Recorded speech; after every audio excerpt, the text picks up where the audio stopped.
The vanishing act that was never about you. They pull away, disappear, cut the connection you poured your soul into. And for a long time, you think it's your fault. You replay every text, every word, every moment where maybe, just maybe, you were too much, too emotional, too needy, too present, too alive. You take the blame because you've been conditioned to explain their absence through your own self-doubt. But let's go deeper. Let's tell the truth no one ever told you. Their disappearance was never about your intensity. It was about their fear of intimacy. You didn't scare them off. You reached the edge of their emotional capacity. And the moment you got close enough to see the wound they never wanted to face, they vanished. Not because you were too deep, but because they live on the surface.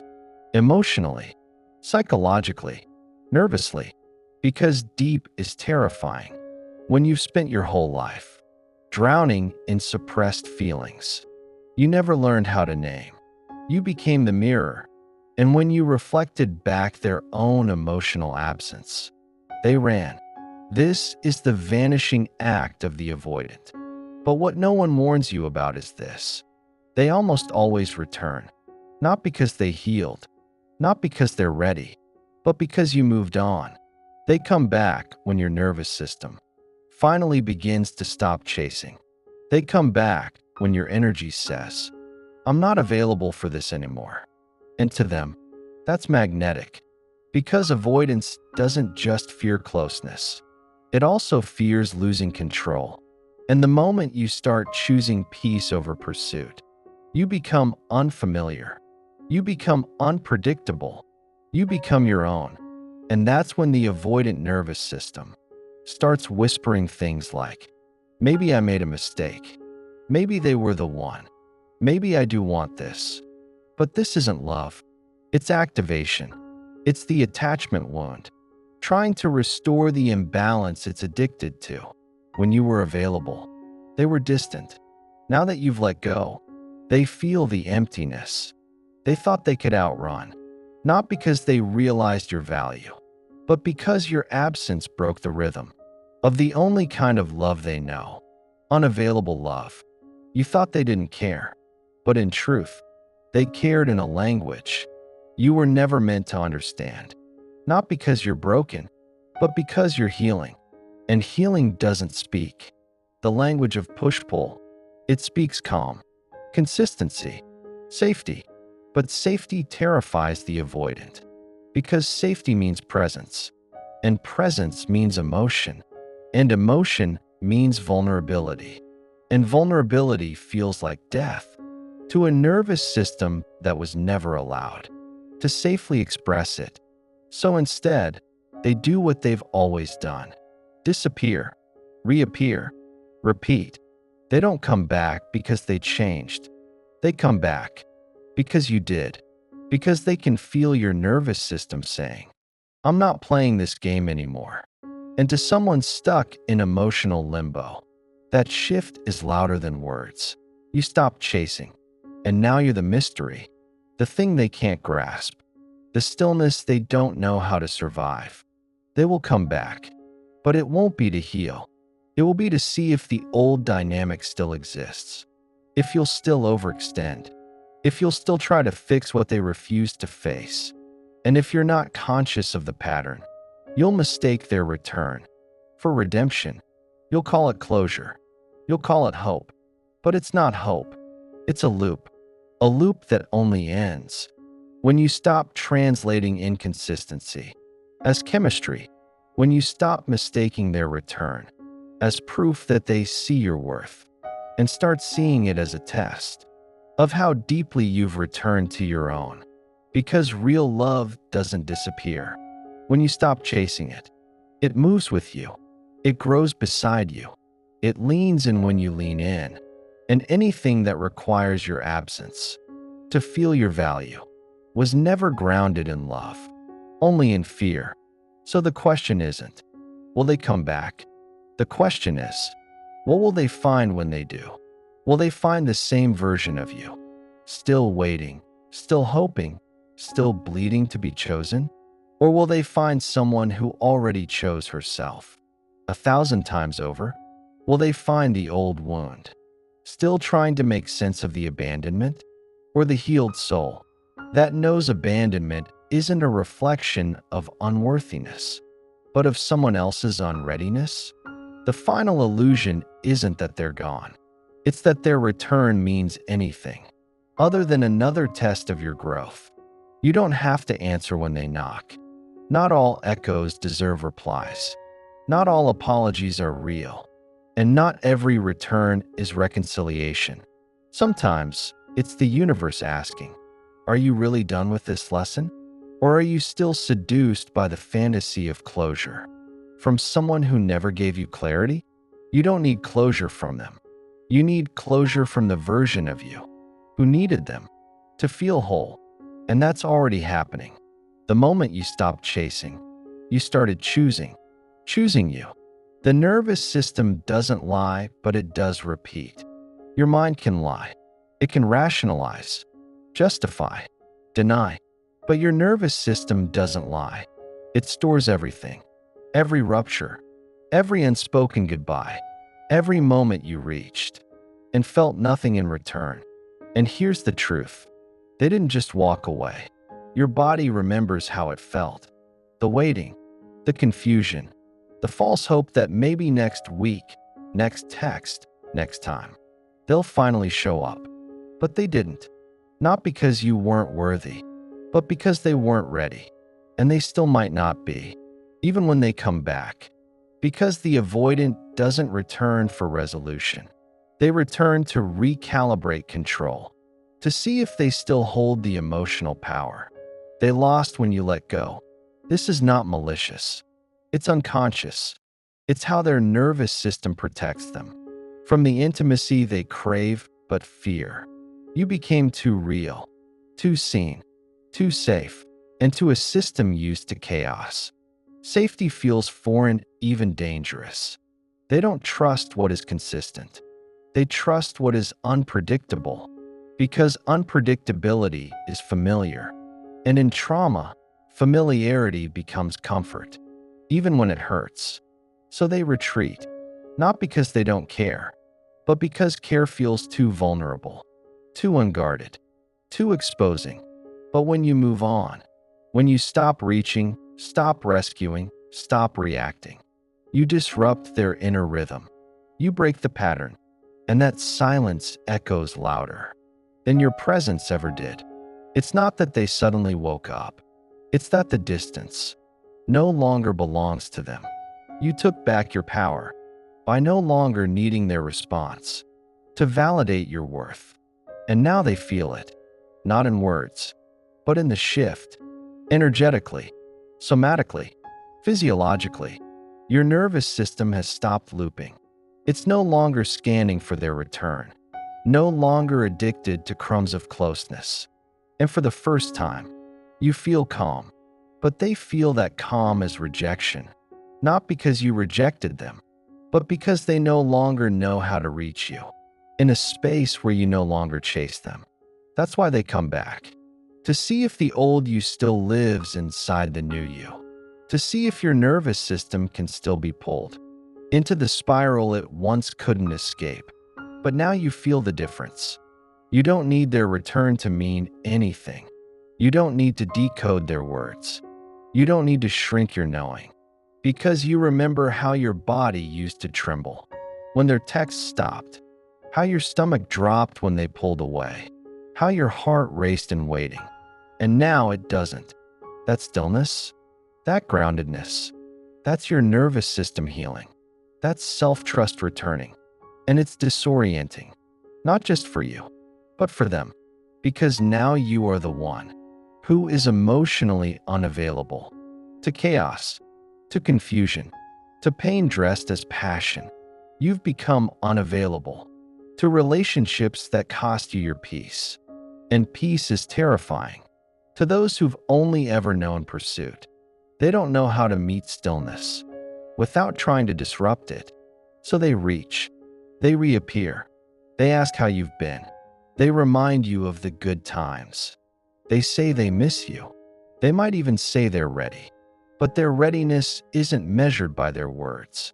It's measured by their nervous system's capacity to stay present with yours, without fleeing, freezing, or flipping the script.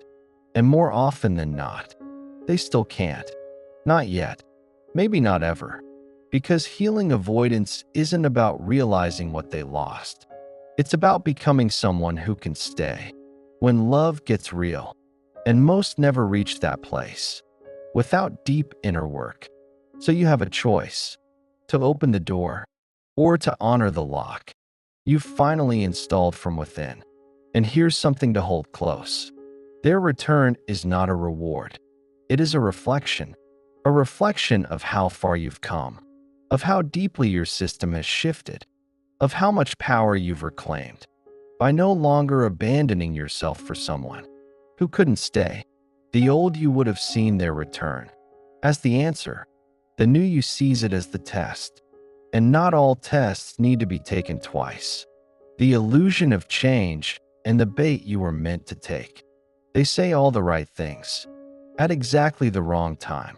When you've finally detached, when your heart has stopped aching every morning, when your silence is no longer performative, but real, that's when they show up, texting you at midnight, liking your old photos, mentioning a song you once loved, telling you they've been thinking, remembering, regretting. But regret is not change, and nostalgia is not healing. It's a memory wrapped in fear that maybe you've moved on for good. Avoidants often return, not when they're ready to love you, but when they're terrified of losing your emotional supply. Because let's be honest, you made them feel something they weren't ready to feel. You stayed present in moments they only knew how to escape, and they mistook that presence for pressure because they confused safety with suffocation, love with loss of self. So they run.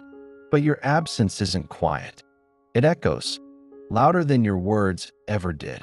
Because for the first time, you're no longer holding the line. You've stopped reaching out, stopped asking what went wrong, stopped orbiting their chaos. And now they don't just feel alone. They feel replaced. And to the avoidant ego, that is unbearable. So they come back, but not to rebuild, to rehook. This is not always conscious, but it is patterned.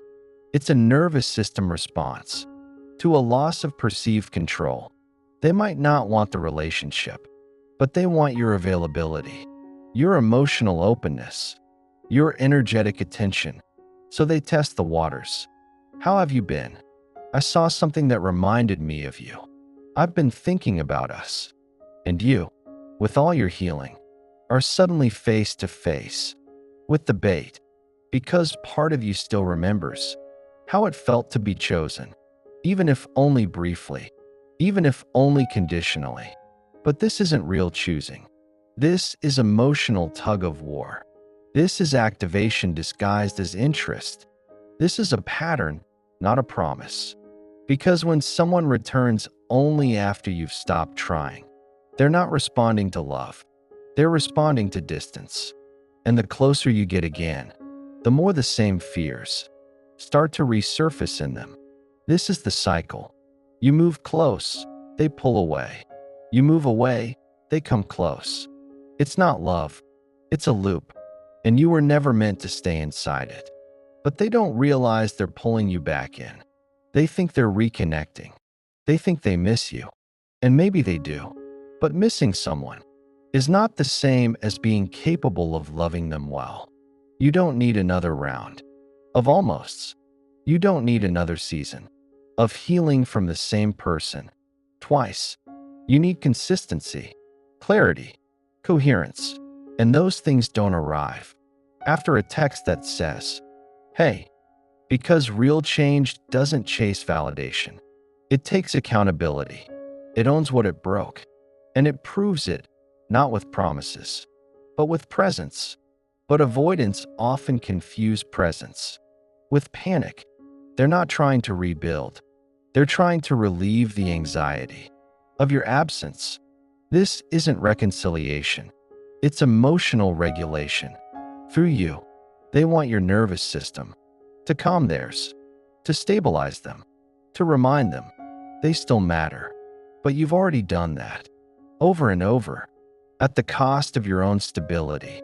So when they come back with their soft words and subtle reminders and scattered charm, pause. Don't listen with your wounds. Don't answer from your loneliness. Don't translate crumbs into nourishment. Instead, listen with your body. It remembers what your mind might still romanticize. Because love isn't proven in the return. It's proven in the consistency after the return. And if all they're offering is an emotional performance to calm their own fear, you will once again be the one bleeding to keep them warm. You deserve someone who comes back because they did the work, not because they felt you slipping away, not because they panicked at your peace, not because they missed the version of you who overgave, but because they became someone capable of staying. Until then, their return is not your responsibility. It's your reminder, a reminder that healing works, that nervous systems can rewire, that what used to trigger a spiral now barely causes a ripple. You're not who you were when they left. You're not waiting at the door anymore. You're not building homes and hearts that treat love like a lease. And most of all, you're not bait for someone else's avoidance cycle. You are home to yourself, and no one gets to use your heart as their rehab center for unfinished healing. When it's not love, it's leverage. You've mistaken it for love because it felt like love, because it activated the same ache, because the timing made it seem like a sign, because the silence was finally broken, because they finally said what you always hoped they would. But just because something feels better doesn't mean it's healthy. Just because they come back doesn't mean they've come correct. They didn't come back for love. They came back for leverage, to see if they still had access, to find out if your heart was still under their spell. This is not about malice. It's about pattern. It's about power. It's about nervous systems trying to find equilibrium by disturbing yours. Because when they withdrew, you waited, you cried, you doubted yourself, you rewrote the story to make their absence make sense. But now, you don't wait, you don't explain, you don't beg. And that imbalance, it threatens them. Because avoidance feels safest when they are being chased, not because they enjoy cruelty, but because pursuit validates them without requiring them to open. They can feel wanted without having to feel. And when you stop chasing, when you stop showing up with softness and self-abandonment, you disrupt the game. You dismantle the system. You reclaim your role from the one who bends to the one who belongs. And that shift makes them uncomfortable because now they are the one who feels uncertain, who feels out of control, who feels exposed. And here's the part you weren't supposed to realize. They didn't return because they healed. They returned because you did. Because your healing creates a vacuum where their power used to live. And that vacuum calls them back in, not to stay, but to see, to test, to reclaim what you no longer give. This is emotional leverage. The I miss you after months of silence. The you meant so much to me after they ghosted. The I wasn't ready then, but I am now, with no evidence of growth, no track record of repair, no apology that holds weight. It's not real intimacy. It's emotional manipulation, dressed in longing. It's a strategy, not a surrender, because if it were love, they would have come back with clarity, with action, with accountability. But leverage doesn't need accountability. It just needs you to want again, to hope again, to reopen the door they slammed without warning. But this isn't about the door. It's about what they expect to find on the other side. They expect the version of you who waited, who bent, who begged, who proved your worth to someone who was never unsure, just unavailable. But they don't expect this version of you, the version that doesn't flinch, that doesn't fantasize, that doesn't translate their breadcrumbs into redemption, because now you see it clearly. Their return is not a rescue. It's a reaction to your peace, to your silence, to your detachment, and not because they truly want to rebuild, but because they want reassurance that they could. Because if they can still reach you, then they don't have to grieve you. If they can still access you, they don't have to confront what they lost. But you are not their escape hatch. You are not their mirror. You are not the emotional bandage they use to stop the bleeding from wounds they won't face. You are not the one who fills the void every time they remember what closeness could feel like, but never committed to. You are not their anchor. Not anymore. Because they didn't want stability. They wanted control. And now that you've chosen stability within yourself, they are losing the script. Their power doesn't work here anymore. Their silence doesn't destabilize you. Their messages don't electrify your nervous system. Their presence doesn't equal proof. Because now, you require evidence, not sweet words, not vague promises, not recycled memories, but real, embodied change. Patterns disrupted, fears confronted, actions consistent. And if they can't bring that, then what they're offering is not connection. It's confusion. It's bait. It's the final card, played by someone who once held all the cards. But here's the twist. You don't play anymore. You build. You root. You rise. And when they come back, asking if you still feel it, you might. But that feeling doesn't own you now. It doesn't move you now. It doesn't control you now. Because when someone loves you, they don't come back. Because you let go, they stay. Because they never wanted to leave. And if leaving was their choice, coming back isn't your burden. It's just another test. You've already passed. The power was never in their return, it was in your release. You waited so long for this moment. The apology, the message, the unexpected return, the words you thought you needed to hear, to finally feel whole again. But when they arrived, something strange happened. You didn't feel peace. You felt pressure. You didn't feel closure. You felt confusion.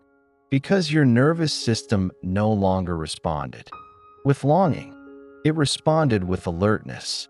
That tightness in your chest wasn't love. It was your body remembering what it had to survive. In their absence, they returned. But the part of you that would have run toward them was already gone, already buried, under the weight of too many lonely nights, too many unanswered questions, too many emotional U-turns that left you dizzy and doubting yourself. And suddenly, you realize something. The closure was never going to come from their mouth. It came from your growth, your silence, your choosing yourself over and over, even when your heart still ached for them. You didn't need their return. You needed your return to yourself. Because the real story was never about whether they'd come back. It was about whether you'd still need them, if they did. And now you know. You don't. Not because you hate them, not because you're above them, but because you've outgrown the version of you who thought pain was proof of love, who mistook anxiety for passion, who confused emotional chaos for connection. You see it now. Their return doesn't hold the same weight because you've stopped measuring love by how much you hurt. You've stopped chasing people who need to lose you to see your worth.